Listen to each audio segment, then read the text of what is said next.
Real estate industry के जो हालात हैं या जो क्राइसिस हैं, इनकी वजूहात क्या ना है? सिर्फ रियल एस्टेट मार्केट बल्कि बाकी मार्केट्स पे भी बड़ा नेगेटिव इफेक्ट पड़ा है। You can consider government policies जो है वो टैक्स की इम्प्लीमेंटेशन हैं। Go for this is the best time to invest और purchase any property for ourselves.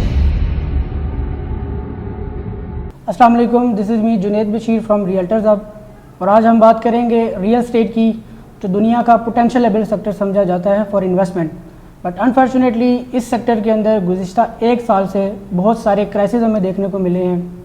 In crisis को किस तरीके से दूर करेंगे, to be a client, to be a investor, हम इस मार्केट के अंदर कैसे सर्वाइव करेंगे, इस हवाले से हम बात करेंगे। हमारे साथ मौजूद हैं the realtor mister Awais Ahmed Khalid साहब। अस्सलाम वालेकुम सर। वालेकुम सलाम, कैसे हैं आप? अल्लाह का शुक्र, आप ठीक हैं? अल्हम्दुलिल्लाह सर।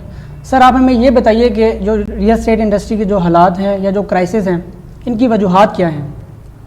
देखिए जी, रियल इस्टेट में पहले तो मैं ये कहूँगा कि क्राइसिस का लफ्ज़ जो है ना वो ठीक नहीं है। सबसे पहला फैक्टर जो रियल इस्टेट मार्केट में है वो इट्स मार्केट ट्रेंड है। ठीक है, जो रियल इस्टेट का मार्केट ट्रेंड है, अगर आप चंद सालों को स्टडी करें, 20-25 साल पिछले देखें, और मुझे भी 10 साल तो हो गए इस मार्केट को देखते हुए, तो इस मार्केट में जो अप्स एंड डाउन्स आते हैं वो एवरी 5 to 10 ईयर्स के बाद जो है ना वो आप फ्लक्चुएशंस देखते हैं। और इस टाइम में आपको एक टाइम बहुत ज़्यादा स्पीडीली नज़र आएगा जिसमें मार्केट बहुत तेज़ चलती है, और इसी ड्यूरेशन में आपको राइट आफ्टर उस फास्ट मार्केट के आप देखेंगे कि एक जो है ना स्लो मार्केट, या जिसे आप कहते हैं स्टेबिलिटी की तरफ जाना होता है मार्केट ने। तो मार्केट के जो रेट्स होते हैं वो स्टेबल होने होते हैं, क्योंकि वो बहुत ज़रूरी भी होते हैं, ताकि वो ज़ाहिर बात है जब मार्केट बहुत तेज़ चलती है तो रेट्स बहुत ज़्यादा तेज़ी से ऊपर चले जाते हैं, बाइंग पावर से भी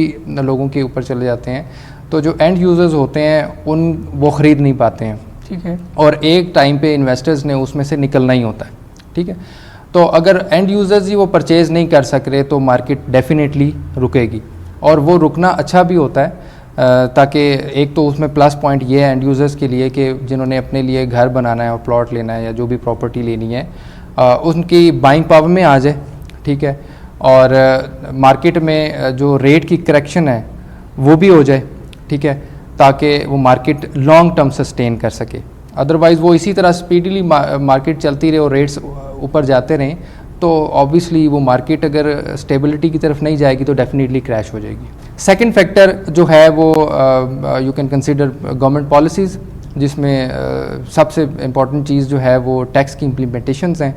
आपने देखा होगा कि पॉलिटिकल इंस्टेबिलिटी के साथ साथ गवर्नमेंट ने कुछ टैक्सेस की इम्प्लीमेंटेशंस भी इस तरह की जो रियल एस्टेट मार्केट को स्लो करने के लिए काफ़ी थी। जो रियल एस्टेट मार्केट में ज़ाहिर बात है अगर आप टैक्सेस इंक्रीज़ कर देंगे तो मार्केट स्लो हो जाएगी, जिसमें क्या होगा कि इन्वेस्टर्स की अट्रैक्शन कम हो जाती है। अच्छा, फर्स्ट फैक्टर तो हो गया आपका मार्केट ट्रेंड। ठीक है, सेकंड फैक्टर हम डिस्कस करते हैं कि जी कि गवर्नमेंट उसमें आपको क्या फैसिलिटीज़ दे रही है। गवर्नमेंट की पॉलिसीज़ डेफिनेटली अट्रैक्टिव हो जाती हैं जब भी वो किसी इंडस्ट्री को बेहतर करना चाहते हैं, और जब भी किसी चीज़ को वो रोकना चाहते हैं तो उसमें टैक्सेस की इम्प्लीमेंटेशन हायर कर देते हैं ताकि उस मार्केट को कंट्रोल किया जा सके। और मेरे ख्याल में गवर्नमेंट की जो पॉलिसीज़ हैं टुवर्ड रियल एस्टेट, अगर वो टैक्स इम्प्लीमेंटेशन भी देखें, बाकी पॉलिटिकल इंस्टेबिलिटी के साथ गवर्नमेंट ने, आपने देखा होगा लास्ट 2 टाइम्स उन्होंने जो है टैक्सेस की इंक्रीमेंट किया है, टैक्सेस को इंक्रीज़ किया है। उसके साथ साथ डीसी रेट्स को भी इंक्रीज़ किया है, जिस पे मिनिमम आपने टैक्स देना होता है, परसेंटेज जिस पे अप्लाई होती है। तो वो पहले जो था टैक्स आपका एडवांस टैक्स और गेन टैक्स वो 1% और 2% था for filer and non filers, जो अब हो गया है 2% और 7%। बिल्कुल ऐसी है, जिसकी वजह से नॉन फाइलर तो डेफिनेटली वो तो अट्रैक्ट कर रही है गवर्नमेंट के वो फाइलर हो जाएँ। ठीक है, फाइलर्स के लिए 1% इंक्रीमेंट, वो भी एंड यूज़र्स को उससे इतना फ़र्क नहीं पड़ता। हाँ, इन्वेस्टर्स जो हैं वो वक्ती तौर पर रुकते हैं, ज़रूर रुकते हैं, क्योंकि उनकी कॉस्ट ज़्यादा हो जाती है। इन्वेस्टर्स ने ऑब्वियसली वो चीज़ परचेज़ करनी है और अपना मार्जिन निकालना है और सेल करना है। अगर उनकी कॉस्ट ऑफ ट्रांजैक्शन जो है वो इंक्रीज़ हो गई है तो डेफिनेटली उनका प्रॉफिट मार्जिन या तो कम हो जाएगा या ख़त्म हो जाएगा, तो इन्वेस्टर्स उसमें से निकल जाते हैं। ठीक है, गवर्नमेंट की इस एक्टिविटी से पॉजिटिव इफेक्ट क्या आता है फॉर एंड यूज़र्स, वो ये आता है कि गवर्नमेंट इसमें ये चाहती है कि एंड यूज़र्स ज़्यादा प्रॉपर्टी परचेज़ करें और घर बनाएं, कंस्ट्रक्शन की तरफ आएँ।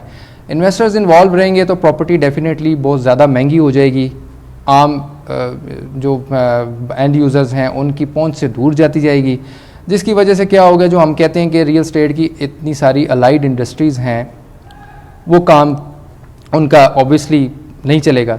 रियल एस्टेट का फ़ायदा तब ही है जब उसके साथ अलाइड इंडस्ट्रीज़ भी चलें, और वो तभी चल सकती हैं जब कंस्ट्रक्शन का काम ज़्यादा हो। और कंस्ट्रक्शन का काम तभी ज़्यादा होगा जब एंड यूज़र्स जो है वो प्लॉट्स परचेज़ करेंगे, अपने लिए घर बनाएंगे या कंस्ट्रक्शन कमर्शियल कंस्ट्रक्शन होगी। तो सेकंड फैक्टर आपकी ये गवर्नमेंट पॉलिसीज़ हैं। और इसमें ऑब्वियसली पॉलिटिकल इंस्टेबिलिटी भी है, जो आप देख रहे हैं कि पिछले कुछ टाइम से पाकिस्तान की सिचुएशन इतनी ख़राब होती चली जा रही है, जिसकी वजह से मार्केट जैसी भी हो, ना सिर्फ रियल एस्टेट मार्केट बल्कि बाकी मार्केट्स पे भी बड़ा नेगेटिव इफेक्ट पड़ा है। और बीइंग एन इन्वेस्टर या एंड यूज़र, हर बंदा ये सोच रहा है कि उनको इन्वेस्टमेंट या अपने लिए कोई प्लॉट या घर परचेज़ भी करना चाहिए अभी या नहीं करना चाहिए। थर्ड पॉइंट मैं ये ज़रूर डिस्कस करना चाहूँगा कि जो पाकिस्तान की करेंसी है वो डिवैल्यू हो रही है, और डॉलर के साथ ऑब्वियसली कंपैरिजन चलता है सारी दुनिया में। तो डॉलर का रेट आप देखेंगे कि पिछले एक साल में काफ़ी तेज़ी से, अभी भी रिसेंटली बड़ा जंप आया उसमें। तो जो फॉरेन इन्वेस्टमेंट्स जो आती हैं ओवरसीज़ क्लाइंट्स की तरफ से, वो बहुत ज़्यादा मैटर करती हैं। आप अगर रियल एस्टेट ट्रेंड्स में भी देखें तो ज़्यादातर ईदैन पे जो है वो ओवरसीज़ क्लाइंट्स पाकिस्तान में आते हैं, और उस टाइम पे सेल परचेज़ ज़्यादा भी हो जाती है, ट्रांजैक्शन ज़्यादा हो जाती हैं। ठीक है, उनका बहुत ज़्यादा रोल है पाकिस्तान रियल एस्टेट में। ठीक है, तो अब ज़ाहिर बात है अगर ओवरसीज़ करेंसी जो बाहर जो लोग रहते हैं उनकी करेंसी के रेट्स बढ़ रहे हैं, तो वो यही सोचते हैं कि अभी रेट्स बढ़ रहे हैं तो हमें वेट करना चाहिए तब तक जब तक वो बढ़ रहे हैं, क्योंकि अगर वो अभी इन्वेस्ट कर देते हैं और करेंसी जो है वो और डिवैल्यू हो रही है पाकिस्तान की, तो उल्टा उनको फ़ायदा होने के बजाय नुकसान होगा। ठीक है, वो प्लॉट पर प्रॉफिट हो रहा है या नहीं हो रहा, लेकिन करेंसी डिवैल्यू होने की वजह से उनका जो है वो लॉस होता है। उस टाइम में, जिस टाइम में पाकिस्तान की करेंसी डिवैल्यू हो रही है, ओवरसीज़ क्लाइंट जो है वो अवॉइड करता है परचेजिंग में। सर प्लीज़ कॉफ़ी लीजिए सर, आपके लिए कॉफ़ी मंगवाइए। थैंक यू जुनेद, मैं यही देख रहा था कि आपने जो है वो इस डिस्कशन को बड़ा अच्छा बना दिया है कॉफ़ी मंगवा के। क्यों नहीं सर, आप thank you so much for this. अच्छा सर, आप हमें ये बताइए, जो भी आपने ये सॉलिड रीज़न बताई हैं, इसके बिना पर तो मार्केट में जो डीलर हज़रात हैं वो भी इस मार्केट को स्लो कंसीडर करते हैं। ठीक है, और आप भी ये कह चुके हैं कि बहुत सारे इसके रीज़न्स हैं कि मार्केट स्लो है, मार्केट में कोई बाइंग नहीं कर रहा है। तो ये मार्केट सर बेहतर कैसे होगी और कब तक हो जाएगी?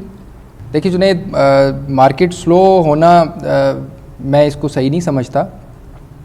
मार्केट एक अपनी रूटीन में चलती रहे तो कभी ये स्लो भी ना हो। ठीक है, क्योंकि हमने मार्केट बहुत तेज़ बना दी थी, आर्टिफिशियल थी वो। डेफिनेटली इन्वेस्टर्स की इन्वॉल्वमेंट की वजह से मार्केट आर्टिफिशियली बहुत तेज़ी से चलती है, और उसने रुकना होता है एट एनी टाइम। ठीक है, और ये मार्केट मैक्सिमम 1-1.5 साल ही चलती है, और ये आती भी 5 से 10 साल के बाद ही आती है। अभी भी जो मार्केट लास्ट आप देखें तो वो 7-8 साल पहले मार्केट थी, बहुत अच्छी चली थी, और फिर उसके बाद हमने देखा भी कि मार्केट स्लो हुई। ठीक है, वो स्लो असल में करेक्शन, मार्केट को हमेशा करेक्शन की ज़रूरत होती है, एज वी डिस्कस बिफोर। ठीक है, और उसमें करेक्शन बहुत ज़रूरी है, तो इसको हम स्लो नहीं कहते। मार्केट अभी इस मार्केट में ज़्यादा जो अब मैं समझता हूँ वीकनेस आ गई है, वो गवर्नमेंट की जो पॉलिटिकल इंस्टेबिलिटी है, उसकी वजह से लोग परेशान हैं, जिसकी वजह से वो अपनी इन्वेस्टमेंट्स निकाल रहे नहीं हैं। बैंक में पैसे पड़े हुए हैं, लेकिन हमने इन्वेस्टमेंट नहीं करनी या कोई चीज़ परचेज़ नहीं करनी कि पता नहीं क्या होगा इन फ्यूचर। ठीक है, जैसे ही गवर्नमेंट स्टेबिलिटी की तरफ जाती है, आप देखिएगा बिल्कुल स्टेबल नहीं भी हो जाए, कुछ स्टेप्स ऐसे हो जाएं जिससे हमें नज़र आना शुरू हो जाए, आपकी मार्केट बहुत अच्छी हो जाएगी। और मैं समझता हूँ कि तेज़ मार्केट से बेहतर होती है ये रूटीन मार्केट। मैं इसको स्लो नहीं कहूँगा, रूटीन मार्केट ज़्यादा बेहतर होती है, क्योंकि उसमें एंड यूज़र्स को बहुत ज़्यादा अच्छे रेट्स पर प्रॉपर्टी मिल जाती है।